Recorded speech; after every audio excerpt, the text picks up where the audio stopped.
오늘 하나님께서 우리에게 주신 말씀은 신약성경 마태복음 19장 1절에서 9절까지 말씀입니다. 예수께서 이 말씀을 마치시고 갈릴리를 떠나 요단강 건너 유대지경에 이르시니 큰 무리가 따르거늘 예수께서 거기서 그들의 병을 고치시더라. 바리새인들이 예수께 나와 그를 시험하여 이르되 사람이 어떤 이유가 있으면 그 아내를 버리는 것이 옳으니까. 예수께서 이르시되 사람을 지으신 이가 본래 그들을 남자와 여자로 지으시고 말씀하시기를 그러므로 사람이 그 부모를 떠나서 아내에게 합하여 그 둘이 한 몸이 될지라 하신 것을 읽지 못하였느냐. 그런즉 이제는 둘이 아니요 한 몸이니 그러므로 하나님이 짝지어 주신 것을 사람이 나누지 못할지니라 하시니 여짜오되 그러면 어찌하여 모세는 이혼 증서를 주어서 버리라 명하였나이까. 예수께서 이르시되 모세가 너희 마음의 완악함 때문에 아내 버림을 허락하였거니와 본래는 그렇지 아니하니라. 내가 너희에게 말하노니 누구든지 음행한 이유 외에 아내를 버리고 다른 데 장가드는 자는 간음함이니라. 아멘.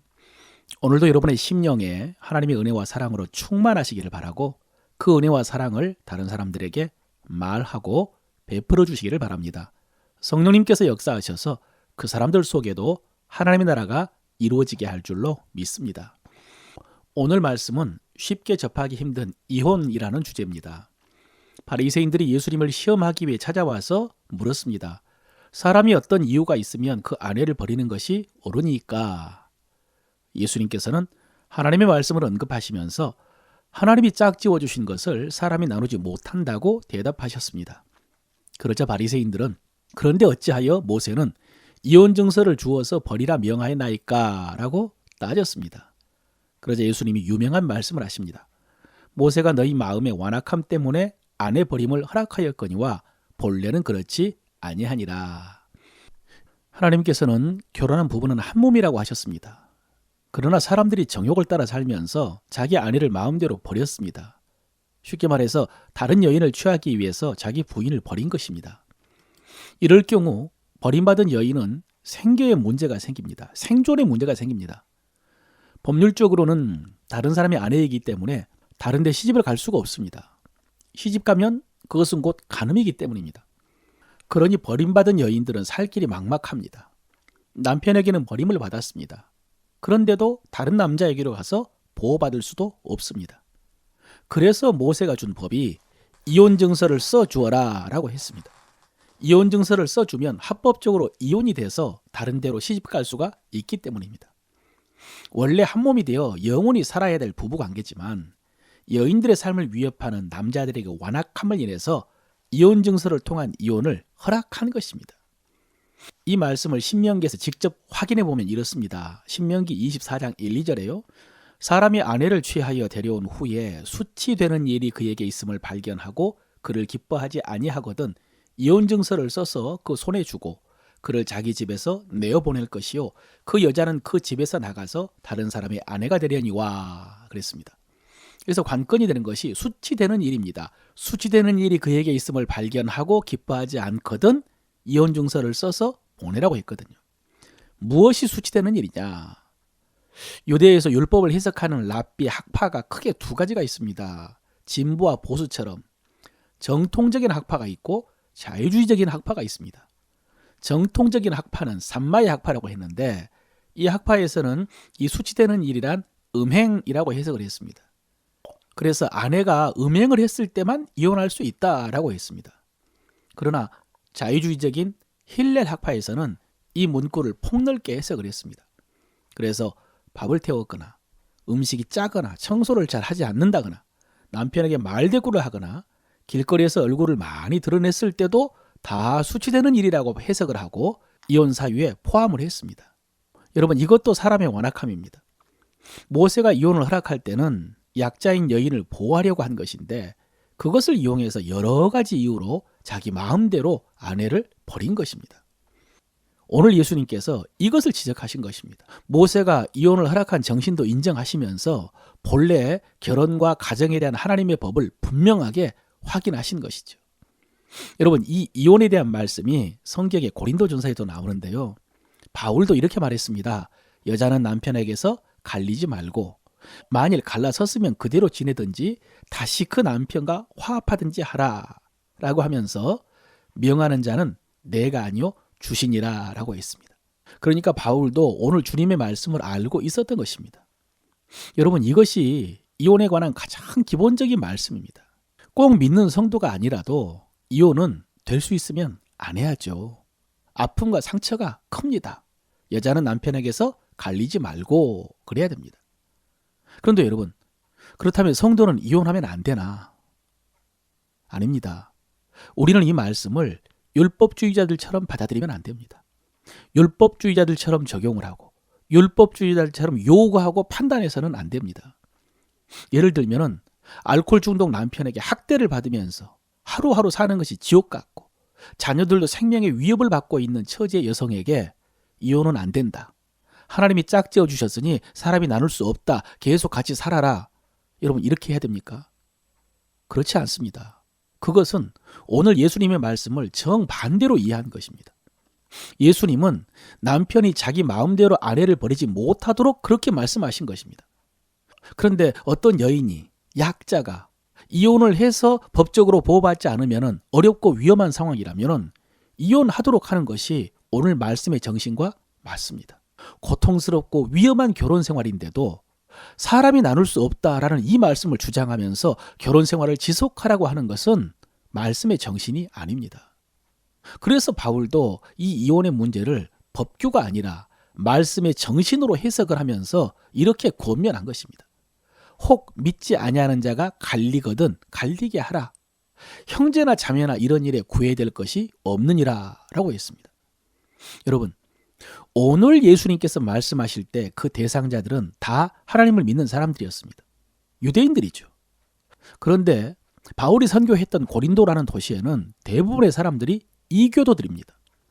이들은 믿는 여성들에게 단지 믿지 않은 배우자, 불신 배우자가 아닙니다. 여러분, 그 남편들이 참여하는 종교의식과 그들의 그 도덕적인 타락이 믿는 여성이 도저히 감당할 수 없는 수준이기도 했습니다. 음행은 기본이고 너무나 혐오스러운 종교의식을 강요하기도 하고요. 그래서 바울은 그런 경우에 배우자가 원하면 이혼하도록 하라라고 허락을 한 것입니다. 오늘 예수님은 이혼에 대한 원칙과 하나님의 마음, 이혼법의 정신을 말씀해 주신 것이고, 바울은 현실 속에서 말씀의 정신을 따라 적용할 수 있게 해준 것입니다. 그런데 여러분, 바울은 이 이혼에 대해서 한 가지를 더 우리에게 가르쳐 줍니다. 고린도전서 7장 15절에 혹 믿지 아니하는 자가 갈리거든 갈리게 하라. 형제나 자매나 이런 일에 구애될 것이 없느니라. 그러나 하나님은 화평 중에서 너희를 부르셨느니라 라고 했습니다. 예, 형제나 자매나 이런 일에 구애될 것 없다. 우리 성도들도 상황에 따라 이혼할 수 있습니다. 믿는 자가 이런 일에 구애받을 필요가 없다고 했습니다. 그런데 여러분, 하나님은 우리를 화평 중에 부르셨다는 사실을 알아야 됩니다. 화평을 위해서 부르셨다. 평화롭게 살기를 원하신다. 그러니까 좀 억울하더라도, 조금 힘들더라도 할 수만 있으면 화목하게 살라고 하십니다. 무슨 말씀입니까? 방금 바울이 불신자가 원하거든 이혼할 수 있다, 이혼해도 된다라는 말씀을 너무 편하게 적용하지 말라는 말씀입니다.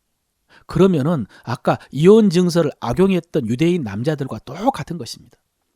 힘들면 이혼해도 된다고 했으니까 저 인간 때문에 계속 힘들게 사느니 이참에 이혼해야 되겠다 이렇게 쉽게 하지 말고 할 수 있는 대로 화목하게 살 수 있도록 노력하는 것이 하나님의 마음이라는 것이죠.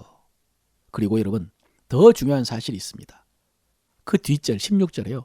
아내된 자여 네가 남편을 구원하려는지 어찌 알 수 있으며 남편된 자여 네가 내 아내를 구원하려는지 어찌 알 수 있으리요 그랬습니다. 뭡니까? 나로 인해서 믿지 않는 배우자가 믿음을 갖고 구원받을 수 있다는 것입니다. 나로 인해서 믿지 않는 가족들을 구원할 수 있다는 말씀입니다. 여러분, 그렇습니다. 믿지 않는 배우자와 사는 것이 십자가를 지는 것처럼 고통스러울 수 있지만, 그러나 내가 짊어져서 그 영혼들을 구원할 수만 있다면 그 십자가는 질만한 가치가 있다는 말씀입니다. 그래서 이렇게 말씀하십니다. 오직 주께서 각 사람에게 나눠주신 대로 하나님이 각 사람을 부르신 그대로 행하라. 내가 모든 교회에서 이와 같이 명하노라. 여러분, 이 말씀은 너무 중요한 말씀입니다. 여기서 바울은요, 내가 불신자와 살고 있는 것이 하나님의 부르심일 수 있다라고 말씀하십니다. 하나님이 각 사람을 부르신 그대로 행하라. 이 부르심, 소명이라고 하죠. 콜링. 내가 불신 남편과 결혼하는 데는 하나님의 뜻이 있다. 나로 인해서 그 영혼이 구원받고 우리 가정이 믿음의 가문이 될지 누가 아느냐, 그런 의미입니다. 여러분, 이 말씀의 증거는 수없이 많습니다. 수많은 성도들, 대부분의 이제 여자 성도님들이죠. 불신자와 결혼을 했지만 결국 그 가정을 구원한 간증이 많습니다. 방금 바울이 말씀하신 그 말씀이 그대로 이루어진 것입니다. 그렇다고 여러분, 믿지 않는 사람 골라서 결혼하라는 말씀은 아닙니다. 그러나 결과적으로 믿지 않는 배우자와 결혼을 했다면 그 속에는 하나님의 부르심이 있을 수 있고 하나님의 뜻이 있을 수 있다는 것이죠. 말씀을 마칩니다. 여러분, 이 하나님의 부르심, 소명은요, 꼭 결혼과 배우자에게만 있는 것이 아닙니다. 내 모든 형편입니다. 내 위치, 내 처지, 내가 지금 대한민국에서 태어난 것, 남자로 태어나고 여자로 태어나서 이렇게 저렇게 자라서 지금 이렇게 살고 있는 거, 여러분, 그것이 하나님의 부르심일 수 있고요. 그래서 그 안에 내가 감당해야 될 사명이 있다고 하십니다. 그러므로 사랑하는 성도 여러분, 오늘 주제가 이혼이었습니다마는 그 외에도 이런저런 일을 결정할 때에 막연하게 내 욕심이나 내 감정이나 세상의 분위기를 따라서 결정하지 마시기를 바랍니다. 너희는 이 세대를 본받지 말고 하나님이 선하시고 기뻐하시고 온전한 뜻이 무엇인가 분별하라고 했습니다. 이 세상에 다른 사람이 그렇게 한다고 해서 우리도 그렇게 해야 되는 것은 아닙니다. 또 너희 중에 지혜가 부족하거든 호의 주시고 꾸짖지 아니하시는 하나님께 구하라, 그리하면 주시리라 라고 하셨습니다. 그러니 기도와 말씀 속에서 하나님의 뜻을 발견하고 그 뜻을 따라 순종할 수 있는 지혜와 능력을 공급받는 여러분 되시기를 축원합니다.